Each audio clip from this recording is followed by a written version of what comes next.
Good evening, ladies and gentlemen. Welcome to your El Dorado High School virtual back to school night 2021 style.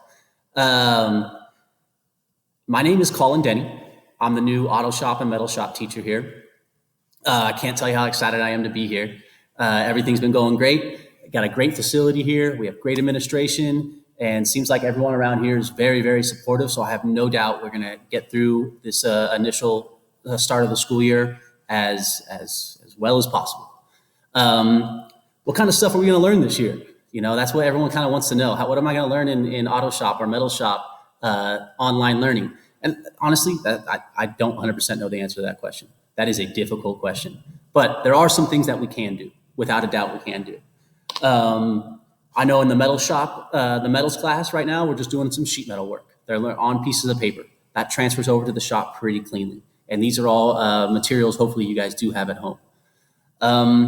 We'll also learn how to read blueprints and layouts and stuff, and we'll learn CAD symbols for welding. That's all very important stuff. That's how communication is done through industry. So I think those things lend themselves just fine to distance learning, and we can get through some of those in the early part of this school year. On the automotive side, we're looking at just learning about the basic systems of a vehicle, the charging system, the fuel system. We kind of see how those things work. It's not as clean until you get your hands on those things, but still we can understand how they operate. And then hopefully when we get back to the shop at some point, it just kind of shortens that learning curve a little bit. We can hop right in and they have a little knowledge stored back there. For auto shop, we're also gonna do some electrical stuff right off the bat. That's something that does lend itself pretty nicely to distance learning. It's not an electrical course, but we can learn diagnosis. If there's an electrical problem in the vehicle, what are some of the steps you would take to identify that problem and then hopefully repair or replace that part? Something we do across all classes. We can get into tool identification, all right? We can, especially those specialty tools that aren't as common is probably what I'll focus on for the most part. How they operate, or what's their uses, how they operate, and any safety concerns that are among that. We'll eventually do safety. I'm kind of waiting until we get closer to the start of till students are coming back, if that happens. But eventually we'll do some safety. I mean, we're always doing safety in a shop class. That's always an emphasis. All right. But, we'll hit on that, as the year goes on. We can look at different careers within the industries. All right. I think it's important that students understand what the expectation is of them within that industry, what the pay is going to be like. And, what's the day like? Is there a lot of travel? Are you indoors all the time? Are you outdoors all the time? Like, these things matter. So, and I'm looking to wrangle up some guest speakers that can come in from industry to maybe explain that and have some one-on-one questions as well. If we keep going like this, eventually we'll get into the theory of stuff. All right. It's going to be difficult without having any hands-on stuff. But we can get into theory. For the automotive side, I can talk about, I can put a scenario out there of a potential problem with a vehicle, and we could talk about what steps you would take to diagnose that problem. And then ideally identify that problem and then go forward from there.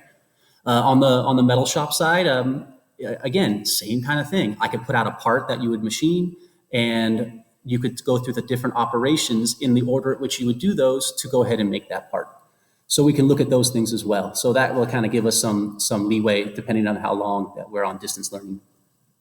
In terms of assessments, curriculum, work that you're going to do, for the most part, I plan on lecturing during our meeting times, and maybe once or twice, well, we only meet twice a week, but I'll have a little 4 or 5 question, just not a quiz, but just a 4 or 5 question, kind of like a check for understanding for you guys to look at the end. And hopefully you can answer those questions. And if everyone missed a certain question, that's good feedback for me. Then I know, hey, I need to reemphasize that unit or reemphasize that topic, or go back and reteach that. So I think those things are good on both ends.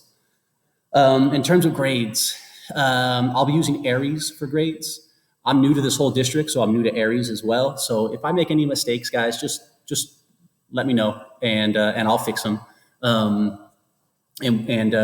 should come out okay. I'm not too worried about the grades part of it, just as long as we keep communicating. Which brings me to my next thing. Communication is going to be critical for this year. All right. Our primary form of communication is going to be through email. But if you guys need quicker communication, or if you have connectivity issues or internet access issues, try and get me an email and I'll shoot you my cell phone number. All right, that's definitely the easiest way for me to talk to everyone. You're gonna see that I'm gonna be over here in the shop a lot. I got to get everything up here firing, running stuff. I got to start making the projects I'm going to assign in class. So I'm spending a lot of time on the shop side of things. I may not be at my computer quite as much. So if you do need more communication or quicker communication, by all means, get my cell phone number and you could text or call me and we can go that route. In terms of online learning, I can't tell you how important it's going to be that you guys find a quiet place in your house, consistent place in your house where you can be productive. That's going to be very important. I can't have students logging in from the grocery store or logging in while they're driving. Like, we can't have that, guys. We got to be more productive. You're not learning when you're like that. So those are the online learning expectations, that you're just there, you're ready to work every day. Guys, I can't tell you how excited I am to be here. I can't tell you how excited I am to get this school year going and actually start making stuff in this shop. We're going to do the best we can in the meantime.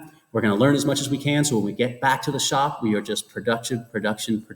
That's my goal. I want to throw out as many things as I can to shorten that learning curve. So when we get back here, we are firing up tools and we are ready to work.